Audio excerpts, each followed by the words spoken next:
ذوالقرنین اصل میں ایران کے بادشاہ تھے، اور ایران اس وقت دو ملکوں میں اوپر میں منقسم تھا۔ اب بھی اگر ابھی کبھی نقشہ دیکھیں گے تو ایک علاقہ جو ہے ایران کا وہ تو ہے جو خراسان کا حصہ ہے، جو اصل ایران ہے اس کو بھی جو سمجھیے دو حصوں میں، ایک پارس پرانا کہلاتا تھا جس سے فارس کا لفظ بنا ہے، اور دوسرا مادہ تھا، میڈیا یا مادہ۔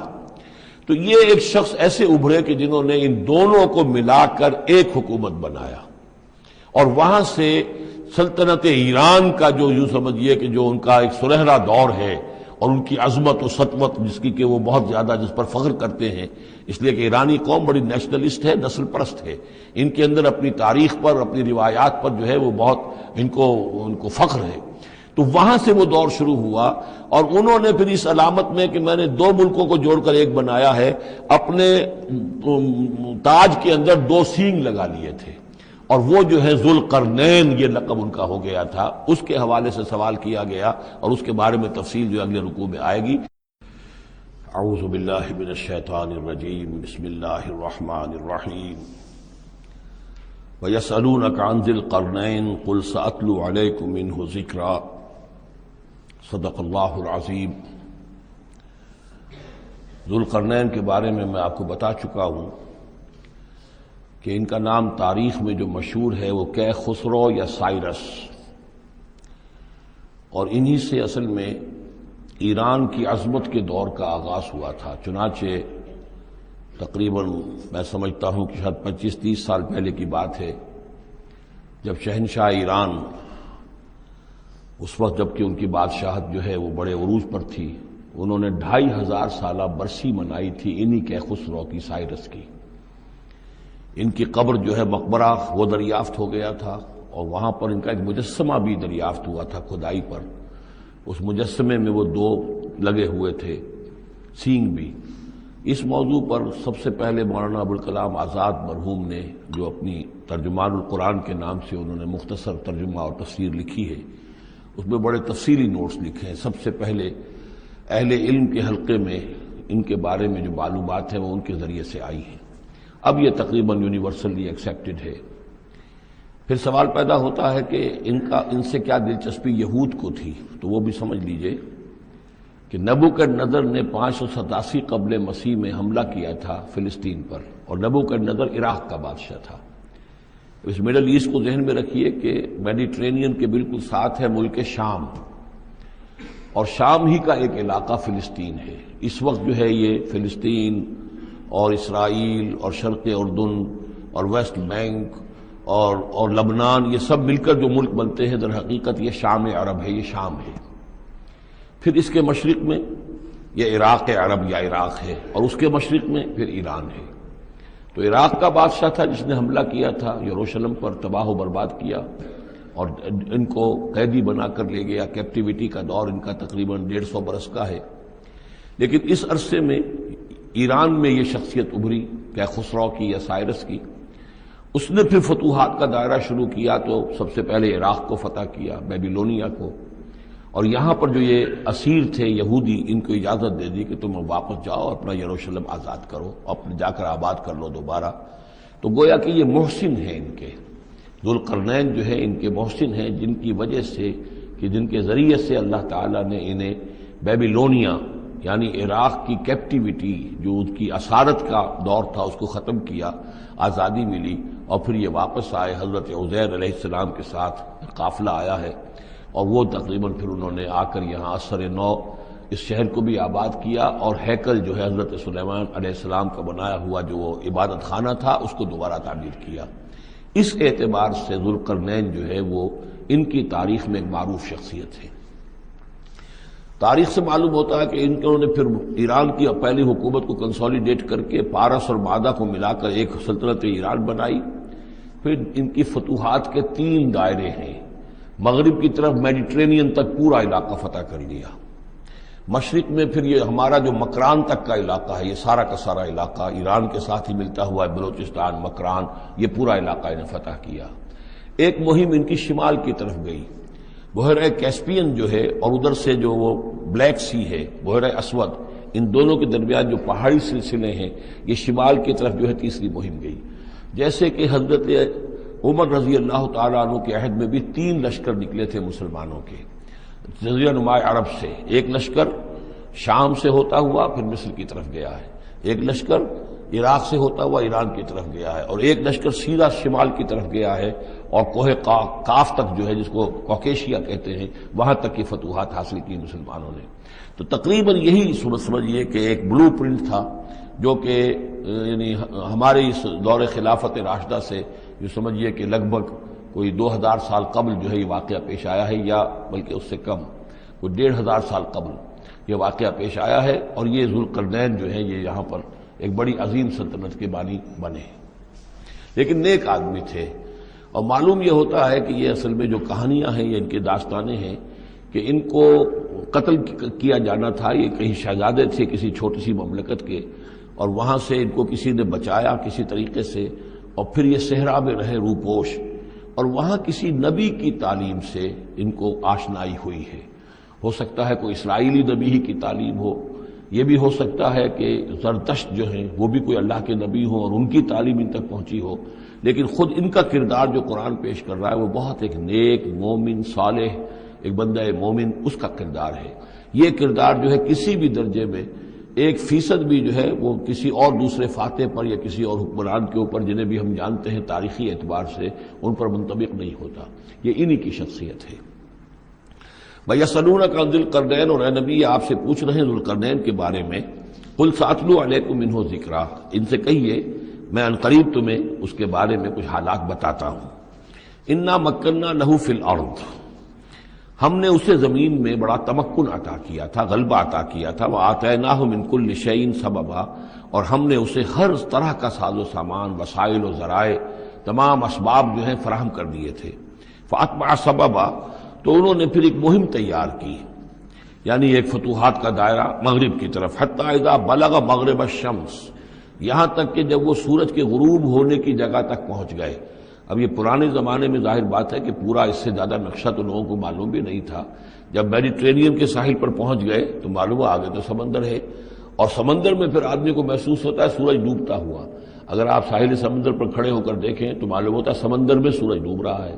تو یہ گویا کہ مغرب الشمس بن گیا ان کے لیے، وہ یہ سورج کے ڈوبنے کی جگہ. حتیٰ اذا بلغ مغرب الشمس، جب وہ پہنچ گئے سورج کے غروب ہونے کی جگہ. وجدہا تغرب فی عین حمیۃ، تو انہوں نے دیکھا اسے ڈوبتے ہوئے، وہ ڈوب رہا ہے ایک بڑے گدلے سے سمندر کے اندر. وہ جو وہاں کا سمندر ہے بڑا گدلا سا ہے، یہ ایجین سی وغیرہ جو کہلاتے ہیں یہ بہت گدلے سے پانی کے ہیں. ووجد عندہا قوما، اور وہاں انہوں نے ایک قوم کو پایا مراد یہ کہ اس قوم پر انہیں فتح ہوئی، جنگ ہوئی، انہوں نے ان کو شکست دی، اور وہ قوم گویا کہ اب ان کے رحم و کرم پر ان کی گویا کہ وہ محکوم ہو گئی. قلنا یا ذوالقرنین، ہم نے کہا ذوالقرنین سے. اب یا تو یہ کہ یہ شاید نبی ہوں واللہ عالم، تو اللہ تعالیٰ کا اس طریقے سے براہ راست ان کو وحی کرنا، لیکن غیر نبی کو بھی اللہ تعالیٰ الہام کے ذریعے سے، جیسا کہ ہم نے دیکھا کہ وہ تو شہد کی مکھی کو بھی لفظ وحی آیا ہے. تو یہاں آیا ہم نے کہا اے قرنین، اور یہ بھی ہو سکتا ہے یہ صورتحال کی تعبیر ہو کہ گویا کہ وہ حالات زبان حال سے یہ کہہ رہے تھے. قلنا یا ذوالقرنین اما ان تعذب و اما ان تتخذ فیہم حسنا، کہ یا اے ذوالقرنین تمہیں اب پورا اختیار ہے، چاہو تو یہ جو مفتوح قوم ہے تمہاری اسے تم سزا دو، عذاب دو، ستاؤ انہیں، یا یہ کہ تم ان کے اندر اچھی روش اختیار کرو، ان کے ساتھ حسن سلوک کرو. قال، انہوں نے کہا اما من ظلم، جو کوئی ظالم ہے، بے انصاف ہے، ہو سکتا ہے اس سے مراد کفر اور شرک بھی ہو. فسوف نعذبہ ثم يرد الى ربہ فیعذبہ عذابا نکرا، تو اسے تو ہم عذاب دیں گے، سزا دیں گے، اور پھر وہ لوٹایا جائے گا اپنے رب کی طرف، پھر اس کا رب اس کو عذاب دے گا جو اصل عذاب ہے، برا عذاب، سخت عذاب. واما من آمن وعمل صالحا، اور جو لوگ ایمان لائیں گے اور یقین کریں گے حقائق پر، اللہ کو مانیں گے، وعمل صالحا، اور نیک عمل کریں گے، فلہ جزاء الحسنى، تو اس کو ہم اچھا بدلہ بھی دیں گے. وسنقول له من امرنا یسرا، اور اس سے ہم اپنے معاملے میں بھی نرم بات کریں گے. یعنی یہ کہ ان سے ٹیکس اگر لینے ہیں تو نرمی کے ساتھ لیں گے، جو مفتوحہ ممالک کے ساتھ معاملہ ہوتا ہے تو ہم ان کے ساتھ نرمی کا سلوک کریں گے جو ایمان لے آئیں گے. ثم اتبع سبابا، مغرب کی طرف سے فارغ ہو کر پھر اب یہ مشرق کی طرف گئے. پھر انہوں نے ایک اور مہم کا بندوبست کیا. حتیٰ اذا بلغ مطلع الشمس، یہاں تک کہ جب وہ سورج کے طلوع ہونے کی جگہ تک پہنچ گئے. اب یہ جہاں تک تاریخی طور پر ثابت ہے وہ صرف مکران کے علاقے تک اتنی دور تک آئے ہیں، واللہ عالم۔ ہو سکتا ہے کہ مکران کے ساحل پر کھڑے ہو کر بھی انہیں محسوس ہوا ہو کہ بس اب یہ سورج جو ہے غروب ہو رہا ہے یا طلوع ہو رہا ہے وہاں سے، مطلع الشمس۔ تو وہاں جب پہنچے وجدہا تطلع علی قوم لم نجعل لہم من دونہا سترا، تو انہوں نے پایا اس کو کہ وہ طلوع ہوتا ہے ایک ایسی قوم پر کہ جس کے لیے ہم نے آفتاب سے کوئی اوٹ نہیں رکھی ہے۔ یعنی یہاں کے جو قبائل تھے، گیڈروسیا وغیرہ یہ کہلاتا تھا اس زمانے کے اندر، یہ وحشی قبائل تھے، ان کو ابھی چھت بنانے کا فن نہیں آیا تھا۔ یعنی گھر جو ہوتے تھے وہ صرف دیواریں کھڑی ہوتی تھی کہ جو خالی پلاٹ ہے زمین کا اس میں یہ دیوار کھڑی ہے، یہ میرا گھر ہے، تمہارا گھر ہے، لیکن گھر میں چھت وغیرہ کا بھی کوئی تصور ان کے ہاں نہیں تھا۔ ظاہر بات ہے کہ چھت ڈالنا جو ہے یہ تو ایک تمدن کے ارتقاء کے دور کی علامت ہے۔ تو وہ بغیر کسی سورج کے سائے کے وہ اپنی زندگی گزارتے تھے۔ کذالک، ایسا ہی ہوا وہاں بھی، یعنی جو پہلے ہوا تھا کہ یہاں بھی معاملہ وہی ہوا کہ اللہ تعالیٰ نے اختیار مطلق انہیں دیا، فتح دی، لیکن انہوں نے یہاں بھی یہی کہا کہ جو نیک لوگ ہوں گے ان کے ساتھ ہم نرمی کریں گے اور جو شریر ہوں گے ان کو سخت سزا دیں گے۔ وقد احطنا بما لدیہ خبرا، اور ہمیں پوری طرح معلوم ہے کہ جو وہاں اس کی خبر ہوئی اور جو بھی حالات وہاں گزرے، جو ماجرا وہاں ہوا۔ ثم اتبع سببا، اب یہ تیسری آ رہی ہے، ثم اتبع سببا، پھر اس نے ایک اور مہم تیار کی، یہ شمالی مہم ہے۔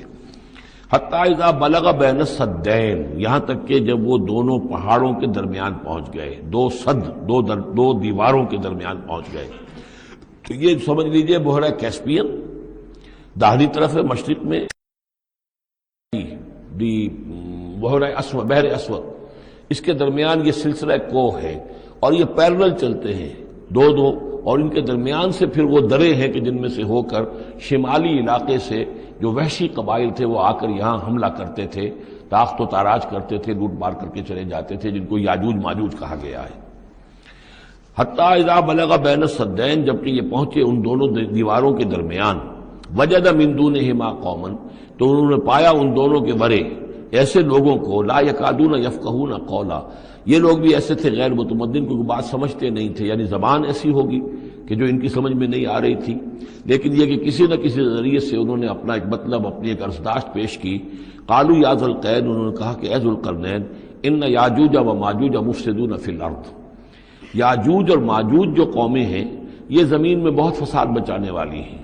فہل نجعل لک خرجا، تو کیا ہم آپ کے لیے ایک سالانہ خراج مقرر کر دیں، الا ان تجعل بیننا و بینہم سدا، اس کے عوض کہ آپ ہمارے اور ان کے درمیان ایک سد تعمیر کر دیں، ایک دیوار حائل کر دیں کہ وہ ہم پر حملہ آور نہ ہو سکے، یعنی درے کو بند کر دیا جائے۔ یوں سمجھیے جس اصول پر کہ آج کل ڈیم بنتے ہیں، ڈیم کیا ہے کہ ایک پہاڑی سلسلہ یوں آ رہا ہے، ایک پہاڑی سلسلہ یوں آ رہا ہے، دریا درمیان میں سے گزر رہا ہے، آپ نے اس گزرگاہ پر ایک دیوار کھڑی کر دی تو یہ گویا کہ ایک آرٹیفیشل لیک کریٹ ہو گئی، پانی یہاں جمع ہو رہا ہے۔ تو اگر پہاڑی سلسلے دو چل رہے ہوں، ان کے درمیان جو راستہ ہے اس کو اگر بند کر دیا جائے، ایک دیوار کھڑی کر دی جائے اور اس دیوار کے مضبوط دیوار ہو، تو ظاہر بات ہے کہ پھر ادھر سے کوئی آ کر حملہ آور نہیں ہو سکتا، ان کے لیے ایک حفاظت کا سامان ہو جاتا ہے۔ یہاں یہ سمجھ لیجئے کہ یاجوج ماجوج سے کیا مراد ہے۔ حضرت یافس علیہ السلام، جو تین بیٹے تھے حضرت نوح علیہ السلام کے، سام، حام، یافس، سامی نسل کے بارے میں تو ہم نے بہت کچھ سمجھ لیا کہ حضرت ابراہیم بھی سامی نسل سے تھے، پھر قوم عاد بھی سام ہی کی نسل کی ایک شاخ تھی، قوم سمود بھی اسی کی شاخ تھی، یہ تمام جو ہے یہ تو سیمیٹک ریسز ہیں۔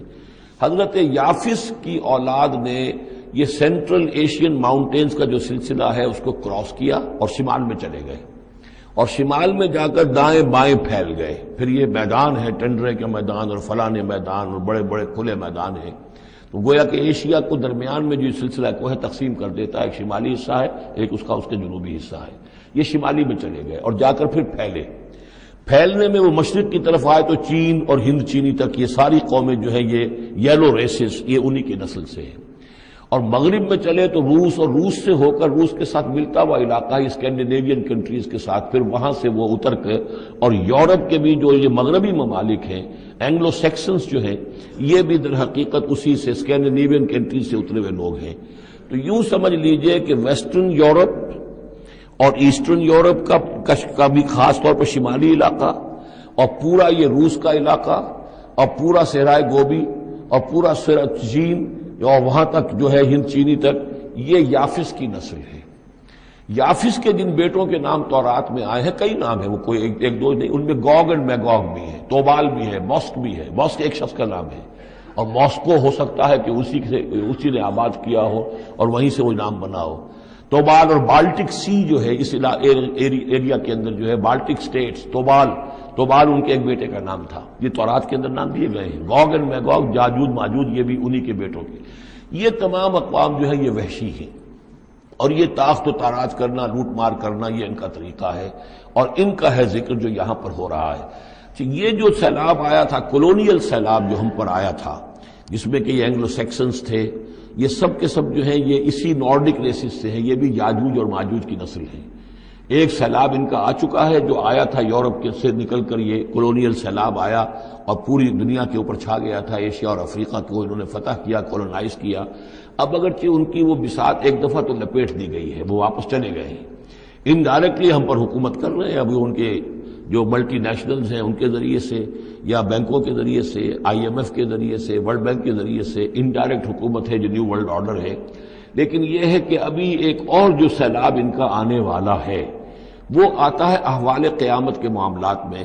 آرمگڈون کے بعد جب حضرت مسیح علیہ السلام کا نزول ہو چکے گا اور یہودیوں کا خاتمہ ہو چکے گا، اور پھر یہ کہ تمام جو عیسائی ہیں وہ مسلمان ہو جائیں گے، عیسائیت ختم ہو جائے گی حضرت مسیح علیہ السلام کے آنے کے بعد، اور مسلمان اور عیسائی مل کر ایک ملت بن جائیں گے، سب مسلمان ہوں گے۔